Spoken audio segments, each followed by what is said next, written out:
Hi, everyone. Good morning. My name is Anand Kumar.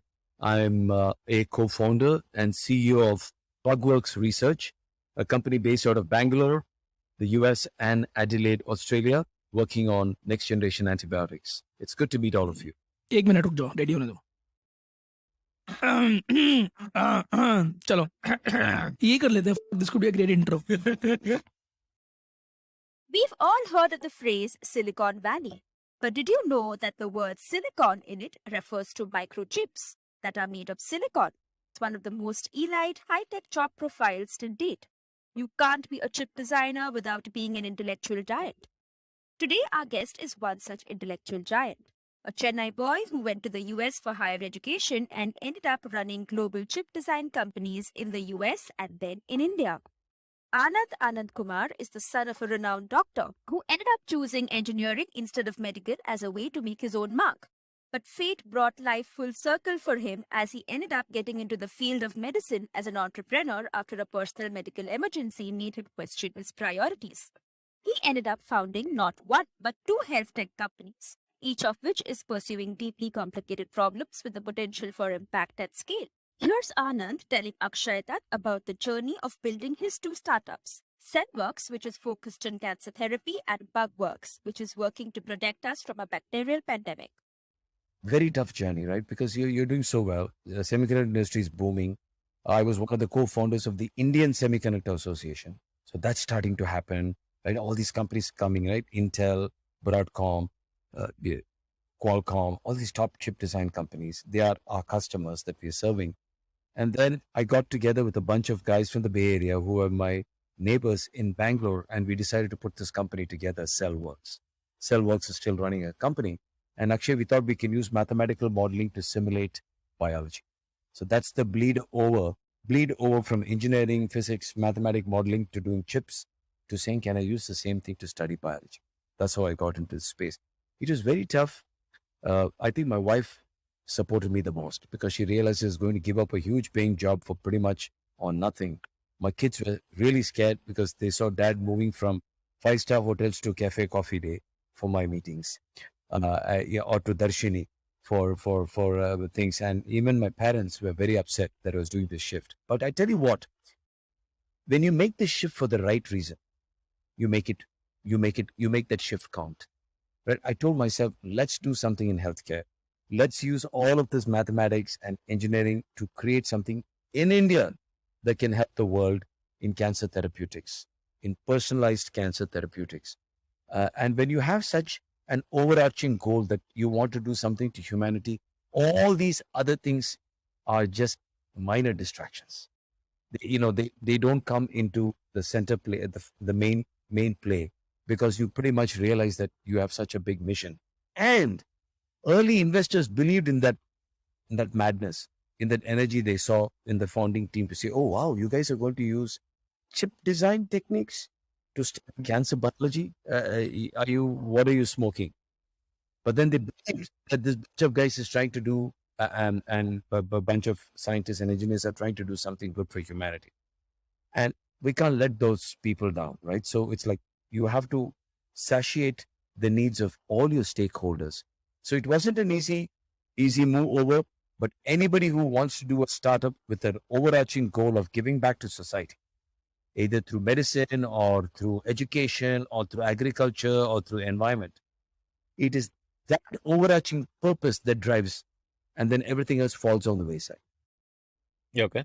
So I want to go into the weeds. What was the traditional cancer therapies around which you were not satisfied with and wanted to build something better? What was that better thing that you built in cancer therapies as compared to traditional approaches?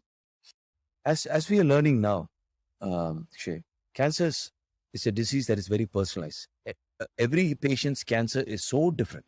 That is why cancer is a booming industry, because the variation, right? It's heterologous. It's not homologous, heterologous. And we started seeing in late 2007-8 that cancer therapy outcomes were very poor. 5%, 6%, 8%, 10%, right? Whether it's breast cancer or prostate or liver, some like pancreatic, the outcomes are even worse. The fundamental reason why the outcome is not good is because each person's cancer is defined by a signature that's different from person to person. And we said, wait a minute, what if I could somehow come up with a mathematical expression to model the cancer biology and on a computer be able to customize every patient? Therefore, the therapy used by the oncologist for her patients, for her or his patients, can potentially be very bespoke, can be very customized. It's called directed therapy or personalized therapy. That is the change that companies, not just us, there are several other companies that are trying to do it, but we were the band of those early companies that uses systems biology to be able to bring genomic signature into cancer therapy so there can be customization. And we're still working 14 years into starting the company. We are still curating models, still running clinical trials in the United States to prove that prediction works. That's the journey of science companies. It's 15 to 20 years. It's never done deal. I wish we could say we're done and, dusted, but still work in progress because so much new gene information, protein information are coming in. And we have to harness all of that information, build these models, work with oncologists who say, wow, your prediction was better than their analysis on the patient. So that's what we are coming into. And Cellworks is, if you do a Google search on Cellworks, you'll see we have more than 250 papers. And we have pretty much revolutionized the use of systems biology to customize treatment for hard to treat cancers. But we are not a drug discovery company. We are more a platform company that aids the oncologist in her selection of drugs to solve her patient's problem. Okay. So, kind of recapping what I understand, cancer treatment is radiotherapy, chemotherapy, a mix of these. As far as I know, like my grandmother had breast cancer when I was just a kid. So I'm talking of 20 years back, what I came to know. And this combination of radiotherapy, chemotherapy needs to be personalized to the patient. It cannot be a one size fits all approach. And so what Cellworks did was it looked at certain data points about a patient to recommend the optimum mix of treatments.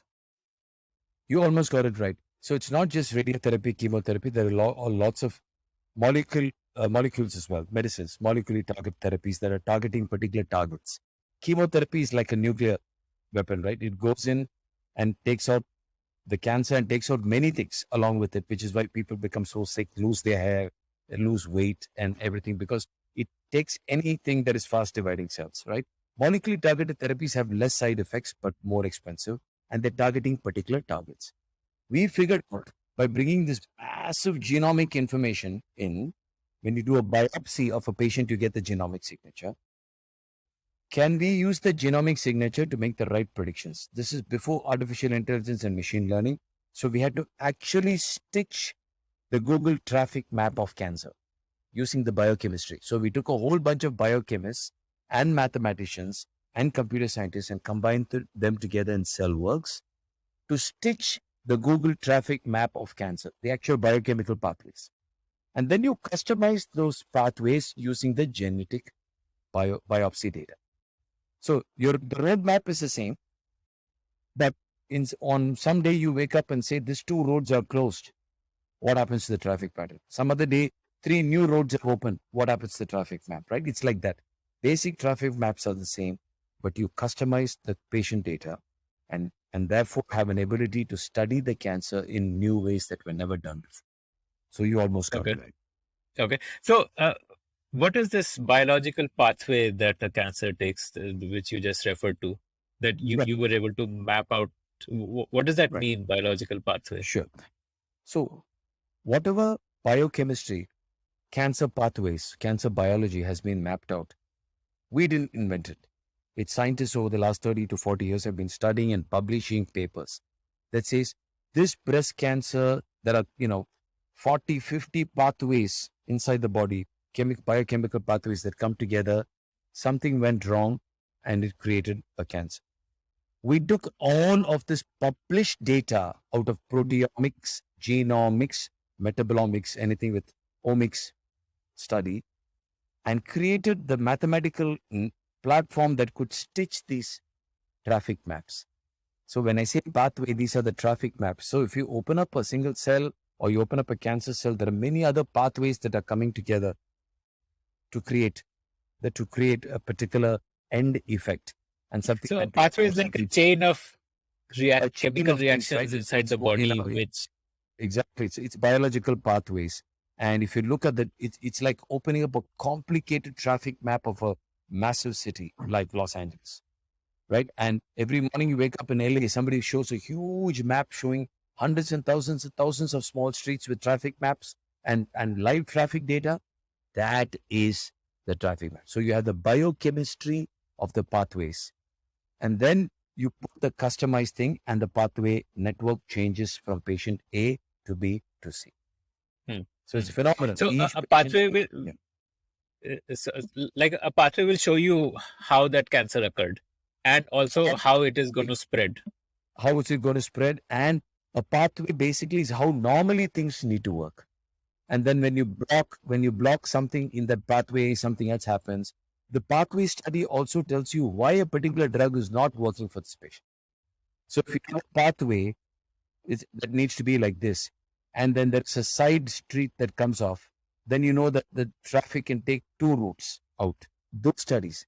And then you can figure out that once you put your genetic signature on it, the genetic signature is like saying, block off this road, open this road.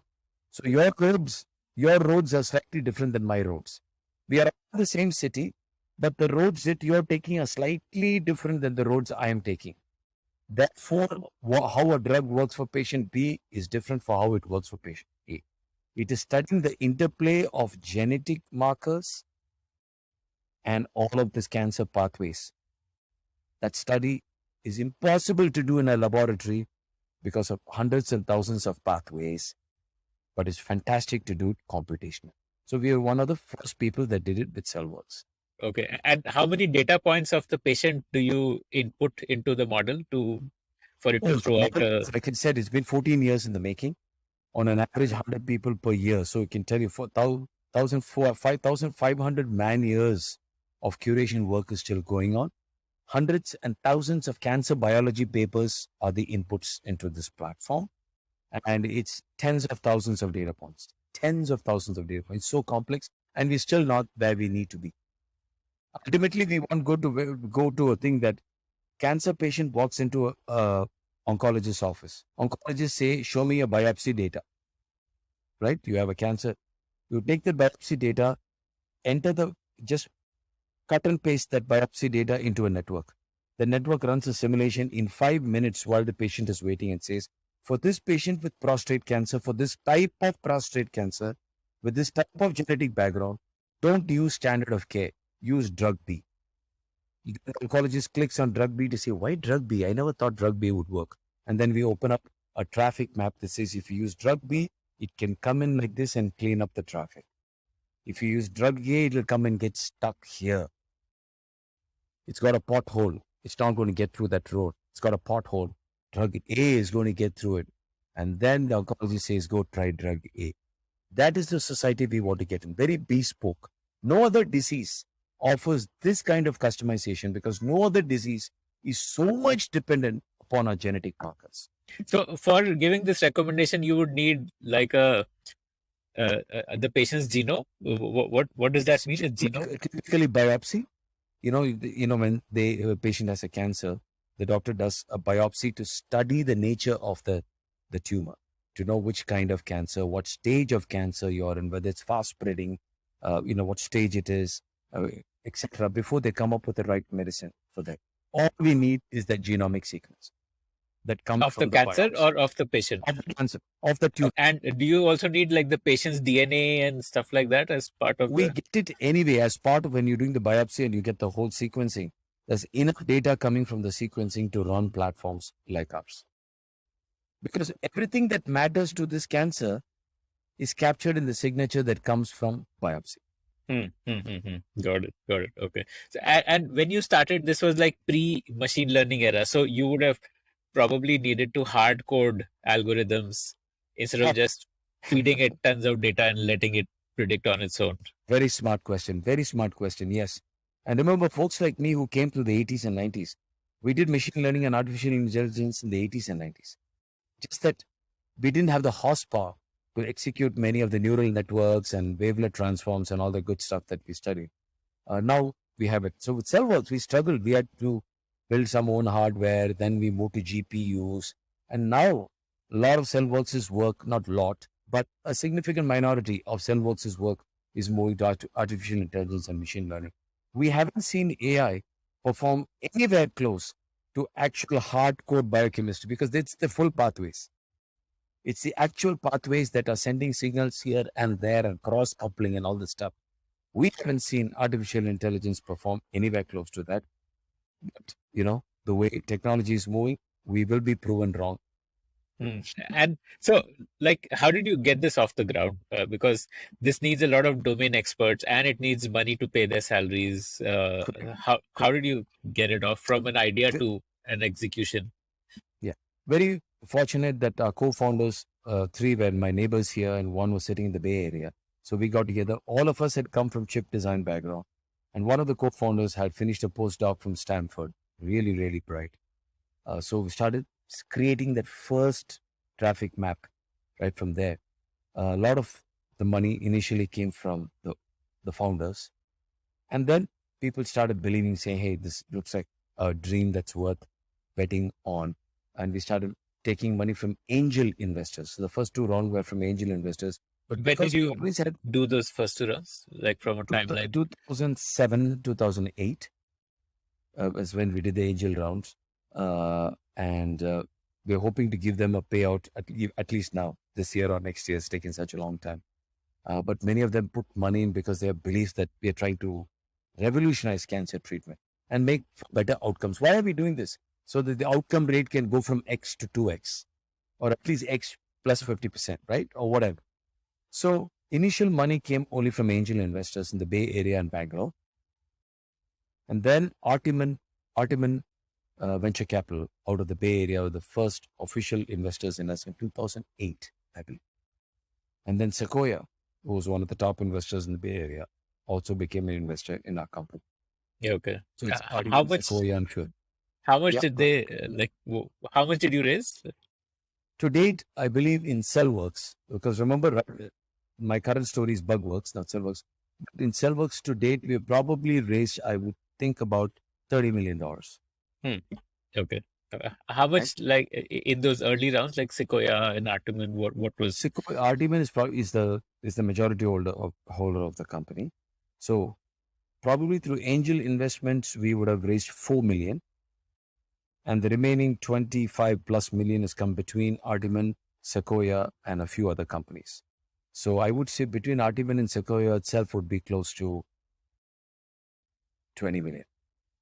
And when did you start commercializing it, like CellWorks? Has it got reached commercialization stage? It's quasi commercialized because you have to run so many clinical trials and these takes years and years and years. But the early commercialization, I would say, started in 2017, 2018, but we started selling platform services. That means somebody pays to avail of, it's like a software, like a solution, like a SaaS. Yeah, like a SaaS, right. I have a patient, I have the biopsy information. Can I run your platform? Can I put this biopsy information in this platform and run it? So it started as a platform services. And now we have moved to where we're working with pharmaceutical companies that are using this platform to figure out which patient population suits their drug the best. Because they're spending hundreds and hundreds and hundreds of millions of dollars doing clinical trials. But clinical trials only works on a small subset of patients, correct? In cancer particularly, that have that correct match of genetic markers that match the treatment. The rest genomes, the rest fails. So what if we can work with these guys to identify very early which is the patient population to go after? Instead of spending $400 million and covering 500 patients, can I spend a fraction and go after just 100 patients with a higher probability of success? It's never guaranteed, but a higher probability of success. So we're working with pharma companies that pay us services dollars to help them reduce the burden of clinical transaction. So that's CellWorks. If you like to hear stories of founders, then we have tons of great stories from entrepreneurs who have built billion-dollar businesses. Just search for the Founder Thesis podcast on any audio streaming app like Spotify, Ghana, Apple Podcasts, and subscribe to the show. And what is the revenue split between these two lines? Like you have this one line of clinical trial and the second line of platform. It's like 70-30, 70s platform and 30s towards his pharma. But very quickly, I think it's going to become ulta, to where there would be more traction coming out of pharma. Fair to say that at steady state, we will have 3 revenue lines. One revenue line is a platform services used by oncologists to customize treatment. 2 is pharmaceutical companies using this platform to reduce clinical trial costs, better outcomes for patients. And 3 is Cellworks also does combination drugs discovery. That means taking existing drugs and saying for lung cancer, I can mix these 2 drugs and get a much better outcome. Existing drugs, not novel drugs, existing drugs. So I think it will split across these 3. But right now, we are trying to move towards a 50-50 platform and pharma. How will the combination business be monetized? Like you discover a combination of drugs Question. that works. Yeah. Very, very smart question. In countries like India, it's very hard to monetize if we take 2 existing drugs and put them together. But in the US, Europe, etc., something called method of use. If you figured out that I could take a sugar drug and a mental illness drug, a psychiatric drug, but I combine them and they seem to do something for lung cancer, that's totally non-obvious. You can monetize it. Those countries are willing to pay, and insurance companies like to pay for such drugs. You can't make big money like a novel molecule because these are generic drugs, but there is still a business to be made, not in India, in that one. Like an insurance company would pay to acquire this information and spread it to their hospital networks who are treating so such spending patients. exactly. Yeah. So instead of spending $100,000 on a novel molecule that has a 20% probability it'll help your patient, is spending $100,000. Even if it's $20,000 for a generic product, which has improved the chance of success, and for that you need to show proof, obviously clinical proof. Insurance companies. It's very interesting that you asked that question. Very brilliant observation. Our latest funder in Cellworks is an insurance company, United Healthcare, because they're spending tens of billions of dollars on onco treatments that are so expensive with very poor outcomes. What if they can improve those outcomes by even 20%? That will save them 10 billion. Right? So our insurance companies have picked up platforms to reduce burnout for them. So that if they're putting $100, they want a good chance that $100 will work for that patient. Got it. Okay. I would have thought the platform for oncologists would be the biggest because that sounds mass market. No, there are maybe Yes. hundreds of thousands of oncologists all over the world. Slow to adopt because they wanted to do plenty of clinical trials. And unlike infection and other areas, in oncology, each tumor has got subsegments. So the clinical trial space is massive and complicated. So because the oncologists want to make sure that this goes through FDA approval, because, hey, it's all driven by legal frameworks in those countries, right? And but they are early adopters. Indian oncologists will adopt it once US oncologists adopt it. And US oncologists want to make sure that when they say, I trust this platform, it's as bulletproof as possible because they're putting their name on the line. Right. So it's going through all of that massive clinical validation in the top institutions of the world. Right now it's being used. For an oncologist, it doesn't affect his bottom line as much as it affects for a pharma company. Therefore, those are like first One would adopters. imagine, or an insurance company in the West that pays $100,000 per patient per year. Huge money, right? So, got it. Okay. So tell me the journey from, like what made you want to move on and start Bugworks? Right. So I'm still associated with Cellworks. I'm a shareholder and I'm on the board in India. But back in 2013 and 2012, while I was in Cellworks, started looking at infection. and I was worried about a different type of pandemic, not a viral pandemic, but bacterial pandemic. Started seeing that too many people were dying because they go to hospital for a surgery and then pick up infection in the ICU, right? And even you would have heard of this saying, hey, everything went well, man, but they picked up infection. Oh my God. And it's taking weeks to clear or they pass away, right? Started seeing that lakhs of people in countries like India are dying every year, going into hospitals. Babies are dying when they're born less than 21 days because the baby is born in a dirty hospital. She picks up the bug and she doesn't have enough of a immune system to fight the bug, right, Akshay? Kept looking at it. And I convinced Cellworks that we should look at tuberculosis. Hey, can we use the same mathematical model to simulate TB like with simulating human cancer? Obviously, Cellworks said, you're mad. There is no money in TB. It's a poor man's disease. Plus, we are a cancer company. What are you talking about? So I said, no, let's do it. So started collaborating with AstraZeneca, which is one of the famous pharmaceutical companies, AstraZeneca, who had a presence in Bangalore, right? This is in 2010, 11, 12, 13. And we came together. And you won't believe it. We were simulating TB and coming out with new combinations for TB. AstraZeneca was doing the testing on TB in an animal model, etc. And we got funded by the Wellcome Trust. Huge grant funding, £1 million. We got funded. What is the Wellcome Trust? Wellcome Trust is the world's most famous science foundation based out of London.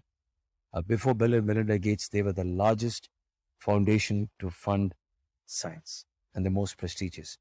Comes from Wellcome, the Wellcome Foundation, which funds areas that nobody else will touch. Areas like infection don't have enough investors. Like it's funded through. Yeah, or malaria, malaria, TB, any of the poor. Exactly, right? Which is why we are in the situation we are with COVID, because we don't have early preparedness to keep an antiviral or an antibacterial or an antifungal ready. So when the bad day comes, we're prepared. Because we say bad day won't come. Much more money in diabetes, much more money in hypertension, much more money in depression. Why waste your time about infection? When it comes, we take care. And that's why we are here. So with all of this going on, that was a very successful project. How we brought modeling and AstraZeneca together. And took me a year, and then we convinced them, my management. So one quick question on the product. So essentially, it was like the same approach where you would need to get some genomic information about the TB of a patient and then give a customized solution? Very different. The mathematical modeling approach is the same, but the translation is very different. What we did in TB, Chase, we actually mapped out the traffic map of the bacteria. Just like we mapped human cancer biology pathways, we mapped the pathways for the organism, TB, which is millions of years old. And then we put the drugs on it and simulate. Because in TB, you need 4 drugs for therapy, A, B, C, D. It's a combination of 4, right? 4, quad combination. So very complicated. There are about 27 drugs, and you have to use 27 drugs in combination of 4. So you can imagine the computation space. 27, and within 27, you come out with 4.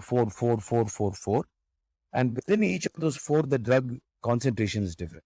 So the permutations and combinations are mind-boggling. Right? Yeah, millions of options. Millions, exactly. We simulated those millions of options in Cellworks. Picked up the top 10 that said, oh, this 4 top 10 look very interesting combinations. AstraZeneca tested it, and we published it. We couldn't take it forward as a product because there's zero money in TB, right? West doesn't care about TB, and you can't monetize. But this would be a one-size-fits-all. Yeah, because genomics are not playing in take care. Because in infection, when you come out with the vaccine, it's for all of us. If you come out with an antibiotic, it's for all of us, right? So it's like that. A day will come when the antibiotic you use may be slightly different than me, but we are not anywhere close to the day. By the way, that day will come when we study microbiome, where your gut, the signature of your gut is different than the signature of my gut. and we will pick and choose the right antiviral and antibacteria based on how your gut looks like versus how my gut looks like.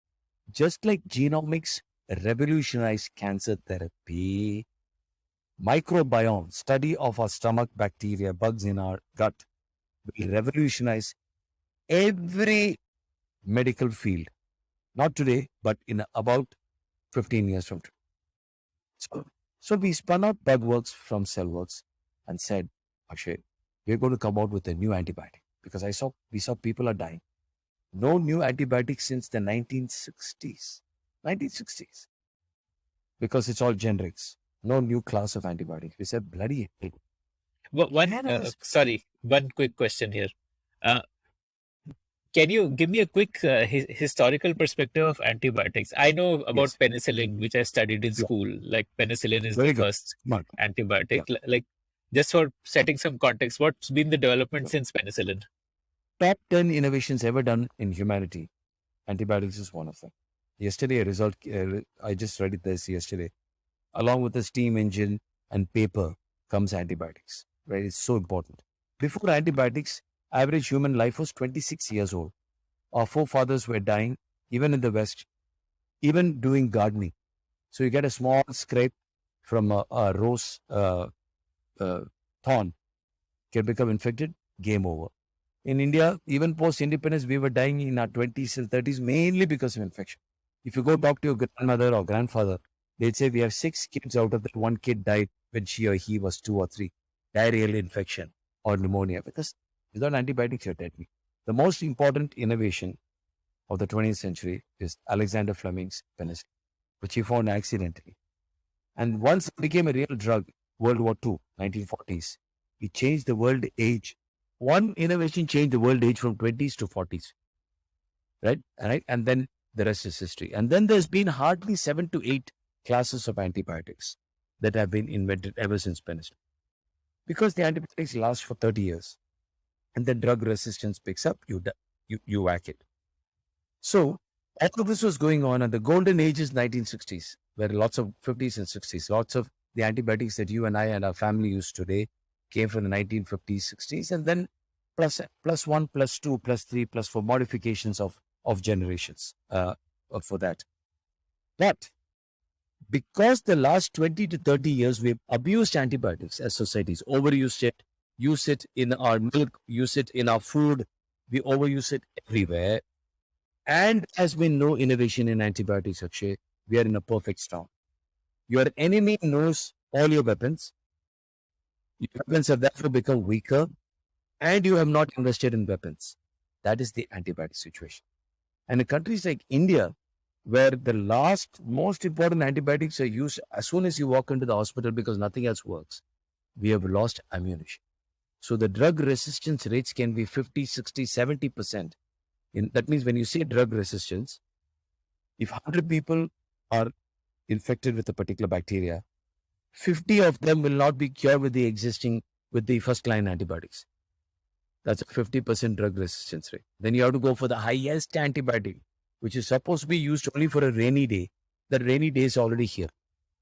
And we're having plenty of rainy days. And what you thought you can only use for the worst enemy, you've started using regularly. So you're left with very few bullets, right? And the big pharmaceutical company doesn't want to work in the space, Akshay. This is the super bug.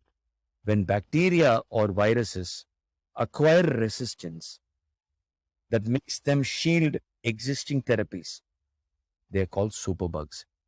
I started working on bacterial superbugs. SARS-CoV-2 is a viral superbug. A virus superbug has this dramatic rise and fall, like we are saying, with Delta, Omicron, and all that. A bacterial superbug pandemic is a slow boil. It's like fast cooking versus slow cooking, where you don't think of it as a pandemic, but it's slowly killing people every day. Just so that your listeners know, every year we lose probably close to 3 to 4 lakh people in India. 3 to 4 lakh year and increasing, of which 100,000 are babies less than the age of 21 who die of neonatal sepsis, bloodstream infection, before the age of 21 days. We said, nobody's going to fix it. West doesn't care about it because the science is hard, the money is questionable.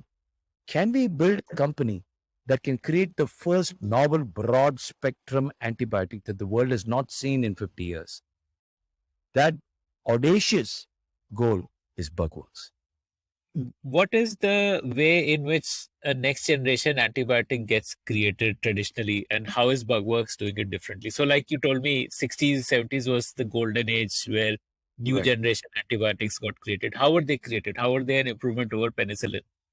And then you Right. could follow this up by how is Bugworks doing the same process of Right. creating the I'll next try to, generation? sure, very smart question. Try to keep it as simple as possible so we can, palatable to all. So the 50s, 60s, etc., golden age, they went after targets. Because at the end of the day, how do you kill a bacteria or a virus? You have to understand a target, and then you have to figure out a drug that can go in and hit the target and kill the bacteria. It's called an essential target, essential to life. But it's also got non-essential targets. That means even if you knock those off, the bacteria knows how to live. Because they've been there for billions and billions of years before humans came here. So the adaptability, the evolutionary intelligence of viruses and bacteria and fungi is a million years ahead of us. Yeah. It's, Right. it's just because they've been there well before us, right? And so they've evolved. And one of the big problems with environmental warming up and us losing all the ice in the polar cap is there are many frozen bacteria and viruses that are getting released into water streams because these things are melting, right? It's scary. Just for your listeners to know that superbugs are very intimately connected with environment. You get warmer, old Purana ice melts, things that were trapped for tens of hundreds of millions of years get released into water streams. We don't even recognize those things. Isn't it amazing that how environment and all of this is connected? But to your question, And these superbugs are superbugs because we don't have immunity to them. Whereas existing bacteria, we have some immunity. exactly, right? Just like with SARS-CoV-2, you and I and all of us were worried about SARS-CoV-2 because there were no antibodies in our body. Therefore, we took a vaccine to create those antibodies. Once you get exposed to SARS-CoV-2, even new variants, by and large, your body says, I think this thing is related to that enemy. Let me take him out. When something gets released from Arctic or Antarctic that we don't even have in our textbooks,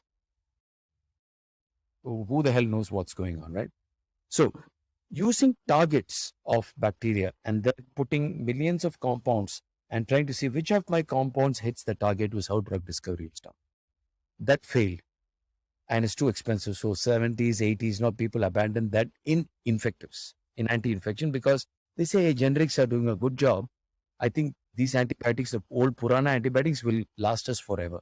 Why put money into antibiotics? Because remember, you take antibiotics only for 5 days and then you never take the antibiotic. Whereas if I'm a blood pressure patient, I take it for life. If I'm an insulin dependent person, I take it for life. So pharmaceutical company likes a customer who comes for life as opposed to somebody who takes an antibiotic 5 days. They're not Plus, that the much government would also put pressure on save keeping it. price low. Exactly. Keep the price low. Plus, Akshay, when my new drug comes, I don't want you to use. I want you to keep it in lock and key. So when the bad patient comes that one day where none of the existing antibiotics are working, you open the safe and take my jewel and use it. Great value to society, but very low revenue. You see? So pharmaceutical companies said, boss, forget it. We're not going to do it. So we also, when we started Bugworks, we cannot just go back to those old screening techniques and say, give me the targets, I will just throw. That didn't work. So we used very intelligent modeling and simulation. And we went after a very interesting concept called efflux. EFFLUX, efflux. Efflux are the pumps inside the bacteria that kick out antibodies. They're like the bounce in a bar. Efflux pump, EFFLUX, efflux. These pumps are very intelligent inside the pump, right? Inside the bacteria. Antibiotic comes in. What does resistance mean? The bacteria knows how to break that antibiotic, right? Typically, it changes the target itself. So you're going to say, I'm going to hit the bullseye, but the bullseye moved away and you're still hitting the same way. you lost the bullseye. Or this pump is so smart that it turns on as soon as the antibiotic comes in and kicks the antibiotic out of the bag. So we did a lot of modeling and simulation of this pump and came up with new compounds, new chemistry that are sort of invisible to the pump. That's the key area of work of Bugworks is, can you come out with new chemicals, new molecules designed from Bangalore for the world that enter the bacteria, number one.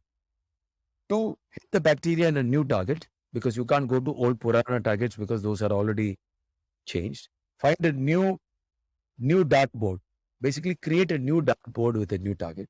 And three, can you avoid the pump, who's a security guard, because you want to be invisible so the security guard is. So what are the three complexities? Entering the bacteria is super hard. But we are not the first people to break that. So we use a lot of rules from before. Two, we're looking for new targets in the bacteria. And actually for us, the targets we hit in the bacteria are common across most bacteria. That's why we became broad spectrum. Because if we hit a target very specific only to a pneumonia bug, then it may not work for urinary tract bug. Whereas if the target is the basic essential life target, then you cover many bacteria and you become a broad spectrum. So, right? And the help last me point is understand. we avoided the pump. Go ahead. Like, help me understand what is this target that you want to hit from a medical perspective? How does Very an good. antibacterial make a bacteria cell die? What is that target Excellent. it is Typically, hitting? there are only a handful of ways, right? You go in and hit the cell wall, right? You hit the cell wall and puncture it. That's one way. Okay. Or Okay. or Once you go and puncture it, then that cell dies. everything is gone. The cell can't divide. It's gone. One is you go and weaken the cell wall, that the cell wall loses some of its capabilities. And because of that, it becomes very wonky. Next, you go inside and hit a target that is essential to the life of the bacteria, such as you hit the target that produces its food, you hit the target which is protein synthesis, or you hit the target that is a very DNA replication machinery, right? So there are some handful of targets that you hit. And basically, you have to prevent the bacteria from dividing. Even if you don't kill it, you prevent the bacteria from multiplying. And then whatever is there will die off, even if you don't kill it. Or you kill it aggressively. We have taken the killing approach. Okay, that we go in and boom, just hit it and kill it. What we did, we've hit a target that impacts the DNA replication. We prevent the bacteria from replicating it. So we went in and you know how the DNA has got dual strand, DNA is there. We prevented that strand from looking like a strand so that it can't allow for the multiplication in the next generation to happen. And humans need 25, 30 years before you produce an offspring. Bacteria is multiplying in 30 minutes. That's why somebody who gets a bacterial infection quickly develops fever and get down. So we, as Bugworks, are proud to state that we are hitting the DNA engine of the bacteria and preventing it from replicating, and we kill it. We actually kill it. So that's been a very powerful target, and this target is available across many bacteria. You do both, like prevent replication and also kill, or Yes, we have doing what we call as serves. bactericidal. Actually, one leads to the other. In our case, we go in and interfere with the ability for the organism to reproduce, and therefore it has to die a natural death. Yes, because their lifespan would be again It's like gone, maybe right? an If they hour can't or two. replicate, if Yeah. there's no DNA replication engine possible, boom, they're gone. Right. Okay. That's And what we do. how do you arm your molecule with the stealth technology? Like essentially, That I'm is like, our patented. That's a patented methodology that we use. We have a phenomenal medicinal chemistry group. He's a genius, medicinal chemist, who figured out new rules of chemistry never done before that prevent the pump from recognizing that an antibiotic is coming. And once we published it, it looked like very simple stuff. Most great research is actually very simple once you boil it down. But it's that first aha moment to say, I found something that nobody else did. And Shahul Hamid, our medicinal chemist, is the one who broke this. And Essentially, it's like a camouflaging technology. exactly right. It's a camouflaging chemical technology. And it works beautifully so far. Once, if a drug is successful and it comes to man, bacteria will figure out a way to break that also. It will figure out new pumps, or the pumps will become intelligent. Say, oh, I missed that. Now I'm Ushar. Right? Now I'm Ushar. I understand this. They are far superior to us. But every time you invent something like we are doing, you buy humanity 30 years. And you say, don't worry. Bad cases, I'm there. Time out. Don't worry. You're not going to die. I'm going to save you. And then you keep working. Use your drug very sparingly. Therefore, there's no economics. So that's a separate discussion. But treat it like a medical infrastructure that you use rarely, like a fighter jet that you spend billions of dollars on, but you use it rarely for that war, which means we need to figure out how to compensate antibiotics like a fighter jet. That's a discussion that we have with governments. We have no volume, but we have huge value to society because we have medical infrastructure. We are not insulin. We are not a blood pressure drug, but huge value. But huge, we are so excited. If this works, we're going through early clinical trials. We have a chance to protect the human race against a bacterial pandemic. Okay. So, like you were telling me that 50% of people who get a bacterial infection don't respond to traditional drugs. So that is because of the person or because of the type of bacteria that they have got? Both. It's both related. These drug resistance rate is when we start taking too many antibiotics, right? It promotes drug resistance. Simply because when you take an antibiotic, any bacteria in your body that is sensitive to that antibiotic will die. It's sensitive, so it dies. The fellows who stay back are resistant, right? And they sit quietly there. No problem, they sit quietly. But when they become rogue, and you take that antibiotic, the antibiotic doesn't work. That's what drug resistance is. Therefore, by any time you take antibiotic, it naturally promotes some resistance. It's just natural. Darwinian selection, what remains are resistant by Darwinian selection. What is it? Survival of the fittest. It comes Darwinian, that intelligence comes from bacteria, right? Survival of the fittest. That is why you and I somehow figured out ways to survive harsh temperatures, right? Because survival of the fittest.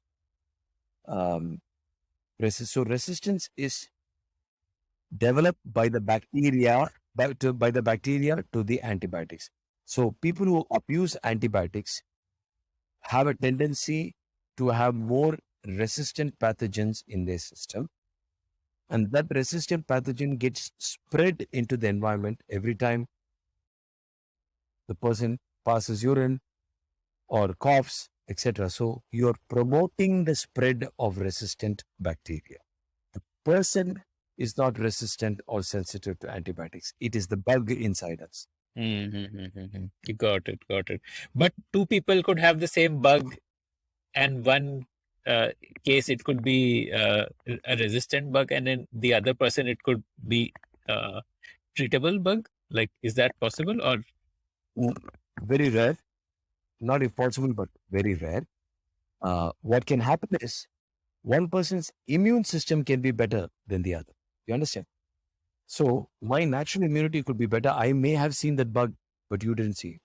So my body may naturally have antibodies to fight that you don't have. Because our T cells and B cells and memory cells, the same cells that we spoke about in SARS-CoV-2, are constantly working to keep you and me safe. Okay. Constantly. And does good bacteria help kill bad bacteria? Is there a benefit of good there bacteria? is a very important microbiome signature going on in your stomach, and there is some healthy competition going between viruses and bacteria in the stomach, etc. So there's a fabulous symbiosis that happens to keep everything in check, but dysbiosis can also happen And particularly when people have low immune system coming through surgery, or I'm going through chemotherapy, or I'm in a hospital environment, when your guard is down, bacteria gets into you. The same bacteria that yesterday couldn't have done anything to you, today has become rogue. Same bacteria, right?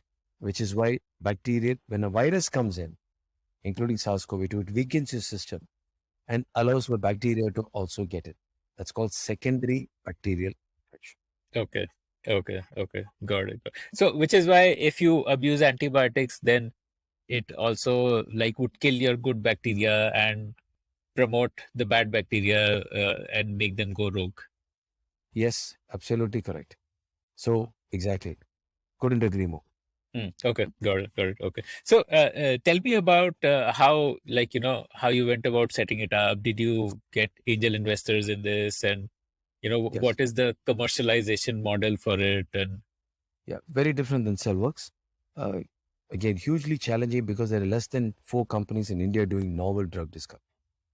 Where you go after a novel compound, you're not doing generics or biosimilars, novel target, new mechanism, so many new things, right? Takes 10 to 12 years, probably $500 million by the time you're done. High risk, and there is very little precedence. So the message and the messenger all have to be at top guard, right? And have to be really, really, on your toes. And that's the type of messaging we did. We got some fascinating early angel investors, including Kiran Mazumdar of Biocom, friends and family from Bay Area and Bangalore again. The Featherlight Group, who are into furniture and real estate in Bangalore, said, hey, you're doing something for betterment of society. India has changed. People have made money through tech, and now they want to give back. Through philanthropy, they also want to give back by saying, hey, maybe I should fund deep science, deep tech, which 20 years ago they would never have done because it's like, oh my God, let the West solve it. It's not I don't need to solve it. Today, India wants to solve the world's problems. So there's some early investors who said, we'll put small amount of money. And then our first round of funding we raised through Baxter, which is a company out of Chicago, who was visiting Bangalore, and we met them in Biocon. okay. How much did you raise from Baxter? The first round of funding was $2.5 million. We raised in 2016, $1.5 million from Baxter and $1 million from friends and family.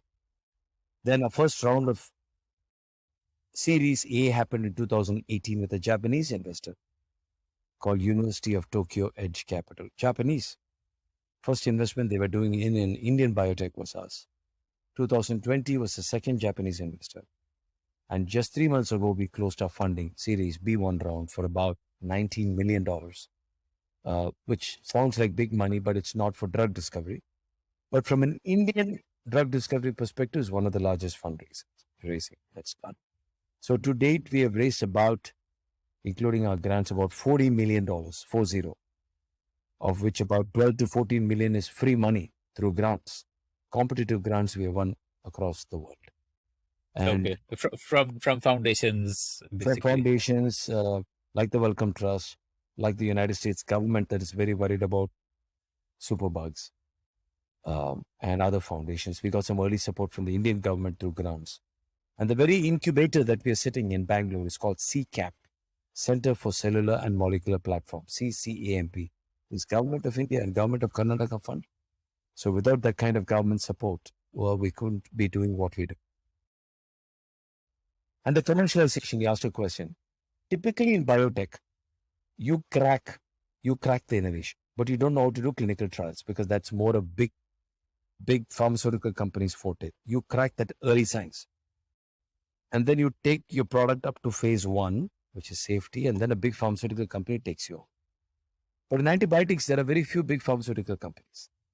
So we have to figure out our own way of blasting new trails and taking a product to market. So we hope to do phase 1, phase 2, phase 3, launch the product in markets like India that are dying for new antibiotics because of the number of deaths, but partner with pharmaceutical companies for the Western markets like US, Europe, etc. That's our thinking right now. Let's see if our phase 1 succeeds this year. We'll have many opportunities to look at Can, commercialization. can you define what is phase 1, phase 2, phase 3 for So people not currently, from the industry? sure. If you want to make drug discovery very simple, the early work that you do in the laboratory is called drug discovery. Then you move to animal work and you start developing your molecule into something that looks like something that is real, that can go to man. That is called preclinical development. You go through guinea pig, you go through dogs, you go through mice, rat, etc. So it's early discovery, preclinical development, and then you go to clinical development. Clinical development is the longest, complex, most expensive thing because you're working with human beings. Phase 1 means we don't know whether your drug works, but let's make sure that it doesn't cause harm. So phase 1, you go to healthy volunteers who are ready to take a shot. They paid healthy volunteers who are promoting science. Just like the vaccine people who put their arm and say, give me the vaccine, I'll be a volunteer before you and I got the vaccine. There are people who are willing to be volunteers to say, I'll try this new antibiotic. It's the first one in 50 years. But it has to be safe. So you have to try it. You start at the, if your dose is here, you start here and slowly increase the dose. Same thing they do for our vaccines, right? Before that vaccine dose, a small fraction of the dose they would have given to a human first for safety, and then slowly increase up to where you need to be to make sure nothing happens. That is phase 1. And then phase 2, you go to a real disease like urinary disease or stomach infection or bloodstream infection or lung infection. And then you choose a small number of patients to show it's still safe in patients and works. That is phase 2. Phase 3 is the expensive global trial, where you say it should work on Indians, it should work on Japanese, it should work on Caucasians, it should work on African Americans. It's not just, for one race. So it's a multi-site. That is phase 3. And then you register your product. Complicated, very expensive, and highly prone to failure. Mm-hmm. Right. Phase 2 is when the placebo, like that A B, Yes. where group A has actual and group B has placebo. That happens in phase 2. Placebo happens in phase 1 also. Any good clinical trial, scientific experiment needs to have a placebo arm, right? Just then you know exactly how you are functioning, and something didn't happen out of luck, right? That's the whole thing, that something did randomly happen. So here also we have a placebo where somebody just gets water and one person gets our thing, safe, to study safety. Because if the person who got water has a side effect, then it's not because of my drug, right? It could be because the person administering it did something bad with a needle and poked around and caused an issue. It is to eliminate that kind of thing that you need a placebo. So it's not because of the active compound. Very interesting, isn't it? Yeah. Right. Okay. And the phase 3 trial where you're testing across the world, different kinds of populations, you need that even if you're just going to launch it in India, you would still need to do phase 3? Very good question. Yes, at least we are thinking United States and India because US is huge market and need. And we are also US company. Our funding is also from the US. And we are emotionally attached to India. This is where most people are dying. So we want to launch it here. It is good to have multiple sites when you're going through clinical trials because you learn so much. You know whether it's working across a race, etc. But if we find a partner in India, Akshay, who says, forget the West. We are losing most people in India. Give us the drug. We want to accelerate it for India. Then India may be the first market for this product to launch. Never done before. Typically, you always do it in the West and then re-enter here. Yes. We are thinking of turning this thing on its head. So, what is the what is the phase at which your drug is at? Are you at clinical trial phase now, or where are you at right now? With great difficulty through COVID, through funding issues and COVID issues, we finally started phase 1 trial in November in Australia. Australia is very world famous doing phase 1.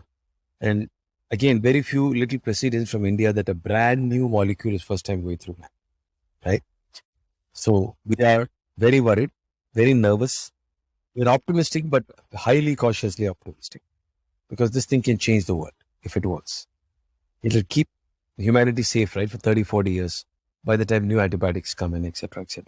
So we're going through phase 1 trial in Adelaide, Australia, which I hope will complete by Q2 or latest by Q3. Only studying safety and tolerability. Safety and is the healthy volunteer safe? Is the healthy volunteer able to tolerate repeated doses? That's all we study. We don't know if the stuff works. Only safety. Because remember, do no harm is far more important first than showing that your stuff works. Do no harm. Even with vaccines, what were we worried? We were not sure whether the vaccines are going to stop SARS-CoV-2 from coming. But we want to make sure that it didn't cause some DNA damage in you that impacts your life. Right? That's what we're worried about. Yeah. Most Then, people okay. who are like vaccine deniers are because they fear those negative effects. Exactly, right? And say, I don't want to put my body through it, including Novak. Right? So, if the phase 1 trial is successful, then we'll plan for a phase 2 next year. Because, it's an IV. Phase 2 will likely be India and the US, or India and Eastern Europe. Eastern Europe is world famous for trials. Unfortunately, Ukraine and Russia are out of that reckoning right now because of what's happening. But India definitely. Unlike other companies in the world working on antibiotics, where India's later plan, for us it's part of a plan from day one. Because unmet need is high. We are in India. The drug-resistant patient population is highest in India than anywhere in the world. So we are not doing India a favor. As much as we are saying, this is the worst battle is here. So test your weapons in the worst battlefield, not in the 5-star battlefield. If it works in the worst battlefield, it's a very good chance it's going to work in other battlefields. So that's what we're doing. And we want to give back to India via drug discovery and science. Okay. I want to understand these territories. Like you said, Australia is famous for phase 1. Eastern Europe is famous for phase 2. Why is that? Is it because there are companies there who have grown big and they do this?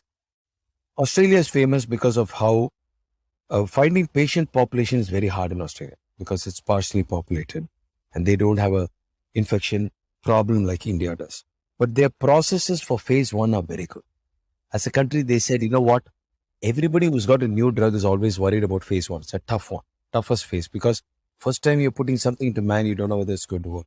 Let us focus on phase 1. And now they captured that market for phase 1. Okay, so their government regulations enable it. Yeah, everything. That means the physicians, the people running clinical trials, the units, how to monitor the volunteers while you're going through phase 1, etc. They have fantastic protocols. Eastern Europe also does phase 1. But if you want to get urinary tract or kidney infection patients, they're plentifully available in Bulgaria and Romania and Hungary, etc. So happens. Eastern Europe, not Western Europe. And you do it there, right? Ultimately, you have to go to the US because you want to get a US FDA CHAPA. Without that, right, because that is the gold standard. Platinum standard. Right. So, and why is drug resistance highest in India? Highest is in India for multiple reasons. Traditionally, our sanitation issues are aplenty in hospitals, right? It comes down to, hand hygiene, wash, free running water, sewage mixing with drinking water, variety of reasons. We have large antibiotic manufacturers. Maybe the manufacturing output is making it into the water stream. So every time we drink such water that has traces of antibiotics, that can promote drug resistance. And the fact that you and I can walk over to our neighborhood pharmaceutical shop and pick up an antibiotic without a prescription is devastating. Millions and millions, tens of millions are taking antibiotics without prescription. Then what happens after the first 2 days? You say, I'm feeling fine. Why do I need to spend money after 2 days and stop? Not knowing that it takes 5-6 days to kill all the bacteria. What is left behind is going to again become resistant. You have to, so many reasons. And we are working closely with the Indian government to make it very difficult to buy antibiotics over the counter. Treat it like an antidepressant medicine or an antipsychotic medicine. Hard to get. Only under doctor's prescription. So abuse of antibiotics, use of antibiotics in poultry industry, dumping of antibiotic waste into our water streams, issues with sanitation, hygiene, no innovation. That combination makes India the worst. And a density of population. That giving like cows and hens that antibiotic shots, this is like a global problem, right? Like I think It's that's a how global problem. We don't do it for modern cows as much as we do it for uh, poultry. Because in the 1960s or 70s, Akshay, some scientists in the US did a study and figured out that when chicken were given antibiotics, it makes them fatter faster. So for the protein industry, which has gone through the roof in the last 20 years, antibiotic use keeps the hen and beef healthy so they don't get infection because they're in tight corners. So if one thing gets the infection, it spreads overnight.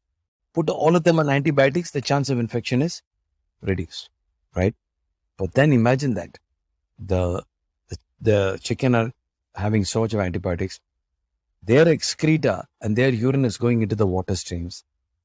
The people who are working in those industries are coming in touch with those bugs that are getting resistant. So that's how the spread happens. In soil, in water.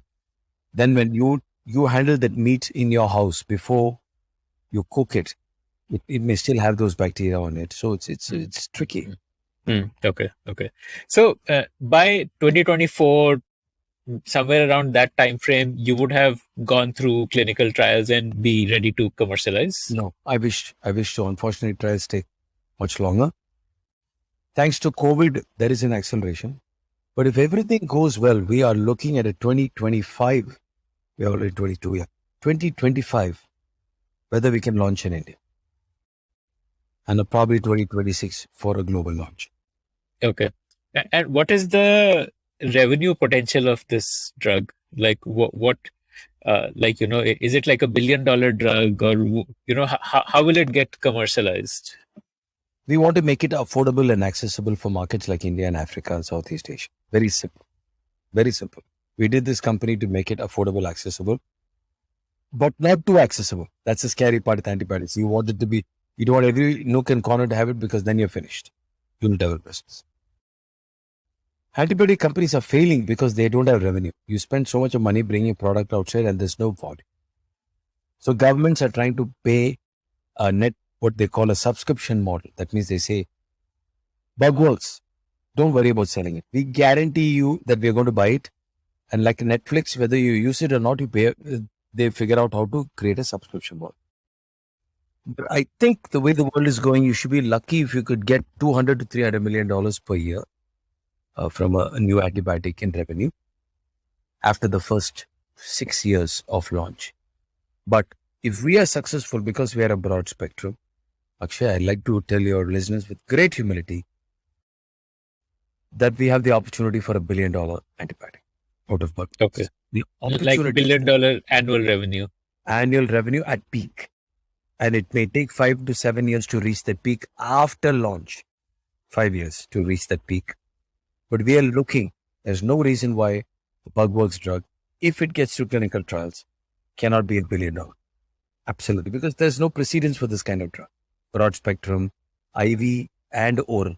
So it's available for hospital patients and tablets forms. So, So like that 200-300 million number which you told me is for narrow spectrum, like something solving. And because exactly, for limited spectrum, because it's not applicable everywhere. A broad spectrum can straight away replace 20% of the market in India whose patients are struggling. They carpet bomb them with so many antibiotics. Here's a single antibiotic. You don't even need to guess what the bacteria is. You kill it. Right. Okay. Amazing. And Okay. we're also looking at a second revenue stream, which is to become solution for bioterrorism.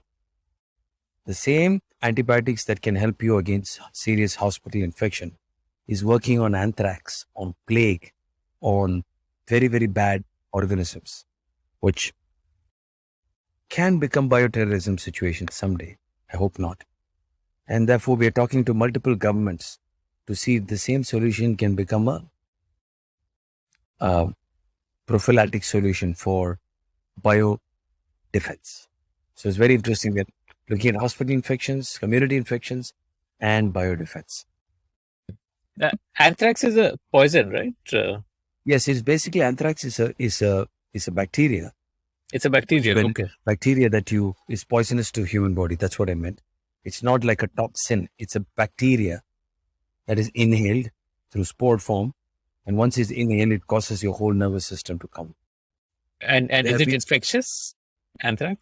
It can spread very easily. So if a bioterrorist figures out how to aerosolize it, they can infect a whole bunch of people very quickly. And then a drug like ours can be used to jab people who are coming into a hospital situation to keep society safe. So it's a stockpiling, more a defense than a public health situation. Okay. Got it. Amazing. Okay. And what, like, say 15, 20-year timeline, what else is on the roadmap for Bugworks? Excellent. So one is we hope we can keep every patient everywhere in the world safe against an infection. Right? And we don't want to lose a baby less than 21 days of age because she couldn't be safe. It's very clear. So we had to be affordable, accessible, yet you need to figure out how to protect and make money. That's on the infection side. We want to be the partner of choice for governments for biodefense. That a drug like ours, if successful, can keep governments safe against bioterrorism, if and when the day happens. No, nobody laughs at us when we talk about bioterrorism, say, that's never going to happen because we've seen what happened with the pandemic. And who knows, anything is possible with microorganisms. Number 3, we also got into cancer. We realized that immuno-oncology, which is a new cancer area within cancer, is offering a lot of scope for good patient outcomes. But it's frightfully expensive. So we are trying to innovate in those areas. Immuno-oncology? Basically, it's a new class of oncology that says, instead of putting chemotherapy, radiotherapy, all these things, can I figure out how to make your own immune system wake up? And the wakefulness of that immune system causes the killing of cancer. Natural killer cells, so natural immune system. Because the tumor is so smart that it locks up your own immune system.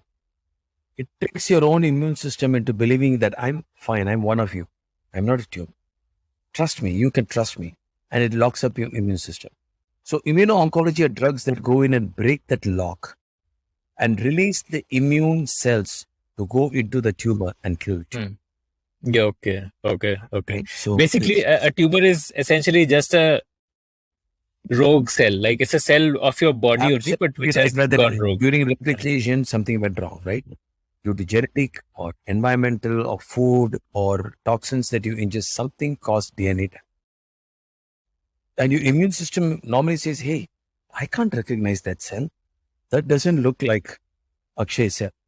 Or that doesn't look like Anand cell. I need to take it out.